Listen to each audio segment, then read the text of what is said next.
Kembali bersama kami dalam Prime Market Highlight. Pemirsa, Kabinet Merah Putih siap tancap gas bekerja sesuai peran dan posisinya. Para jajaran Menteri Perekonomian berjanji mengoptimalkan program-program yang telah disusun. Sejumlah langkah strategis mengejar target perekonomian 8% disiapkan dengan berbagai jurus jitu tepat sasaran.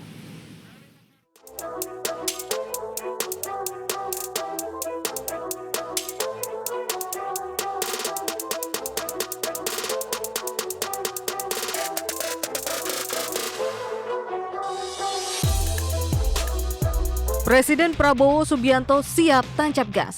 Rapat sidang kabinet perdana digelar di Istana dengan dihadiri jajaran Menteri Kabinet Merah Putih. Dalam pesannya, para menteri harus mulai bekerja maksimal, meneruskan program-program kerja sebelumnya, dan melakukan terobosan kebijakan yang akomodatif. Menteri Koordinator Bidang Perekonomian Erlangga Hartarto yang kembali menjabat pimpinan bidang perekonomian berjanji akan mengutamakan desain kebijakan ekonomi jangka menengah panjang dalam 100 hari pertama. Menurutnya, menjaga daya beli masyarakat akan menjadi salah satu prioritas utama. Program-program yang terkait dengan lapangan pekerjaan, artinya investasi harus digenjot kembali sehingga padat karya bisa didorong. Sebagai posibilitas swasembada pangan? Swasembada pangan disiapkan, salah satunya kan kita sudah sedang mempersiapkan food estate. Dan arahan beliau dalam 3-4 tahun ini bisa dilaksanakan sekaligus untuk swasembada energi, antara lain dengan penerapan biodiesel yang tentu kita kaji bisa sampai bio 100 dan demikian pula bioetanol. Target ambisius Presiden Prabowo Subianto terkait pertumbuhan ekonomi 8% menjadi pemicu sektor perekonomian untuk bergerak maksimal. Swasembada pangan, memperluas lapangan kerja, meningkatkan investasi, serta mengoptimalkan potensi ekonomi digital harus terrealisasi dalam 3 hingga 4 tahun ke depan. Dan yang utama, ketersediaan infrastruktur secara nasional untuk memberikan manfaat ekonomi secara merata. Infrastruktur itu luas dan meliputi banyak aspek. Kita ingin pembangunan infrastruktur yang merata di seluruh wilayah juga bisa menghadirkan sentra-sentra pertumbuhan ekonomi baru atau memperkuat apa yang sudah ada. Banyak sekali sebetulnya daerah-daerah potensial yang sulit berkembang karena infrastruktur atau fasilitas publiknya tidak memadai, tidak mendukung terciptanya produktivitas, apalagi daya saing. Pemerintah berkomitmen seluruh masyarakat Indonesia dimanapun berada harus bisa merasakan pembangunan dan pemerataan ekonomi dengan mengedepankan potensi perekonomian yang ada.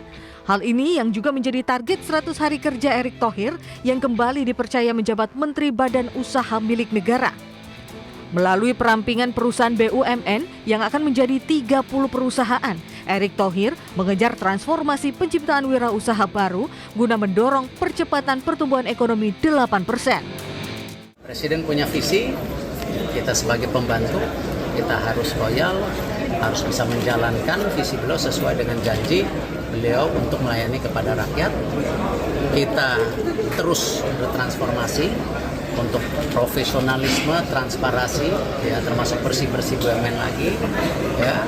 Tetapi juga tadi kita mendorong yang namanya juga percepatan pengusaha baru dengan tadi mendorong kerjasama dengan swasta, perusahaan-perusahaan kecil menengah kita dorong. Cita-cita dan komitmen yang sangat positif kalangan pengusaha Kamar Dagang dan Industri Indonesia atau Kadin mendukung upaya perluasan kesempatan kerja melalui penciptaan wirausaha baru. Ketua Umum Kadin Indonesia Anindya Bakri mendukung upaya pemerintahan periode 2024-2029 dalam mewujudkan keadilan dan kesejahteraan semua lapisan masyarakat.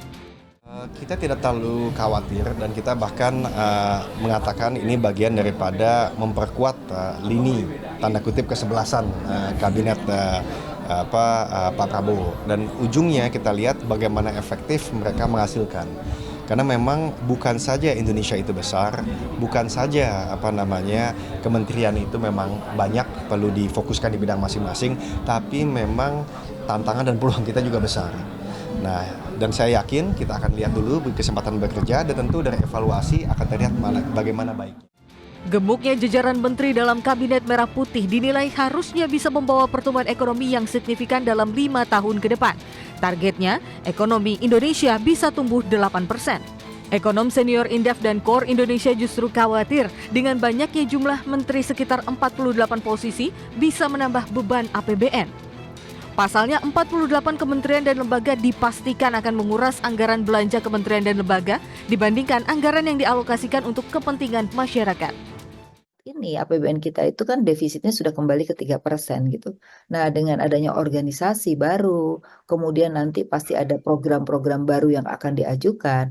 Nah, itu seberapa kemungkinan ya nanti defisit kita itu hanya untuk anggaran kementerian, tapi sebenarnya untuk rakyatnya semakin kecil gitu. Nah, ini juga kekhawatiran banyak orang tentang penggunaan anggaran yang lebih pada birokrasinya makin banyak, tetapi kepada rakyatnya semakin kecil, sehingga public goods yang untuk masyarakat itu akan semakin rendah ya. Dengan personil yang lama, ini justru bagaimana bisa mencapai target yang lebih tinggi, tentu saja harus ada faktor X yang lain gitu. Jadi selain dari kapasitas dari sisi extra effort tadi untuk masing-masing kementerian, masing-masing individu menteri yang menjabat pada bidangnya masing-masing. Nah, tentu saja adalah faktor X yang lain dalam artian pertama dari leadership dari Pak Presiden sendiri untuk bisa mengorkestrasi antar kementerian dan lembaga, dan juga dalam hal misalnya strategi yang baru. Pemerintah diminta untuk mengoptimalkan kinerja ekstra dalam menggerakkan perekonomian ke depan. Kapasitas Menteri Bidang Perekonomian harus benar-benar jitu dan tepat sasaran dalam mendorong potensi ekonomi. Hal ini agar pekerjaan rumah yang masih besar, yakni menurunkan angka kemiskinan, bisa segera tercapai.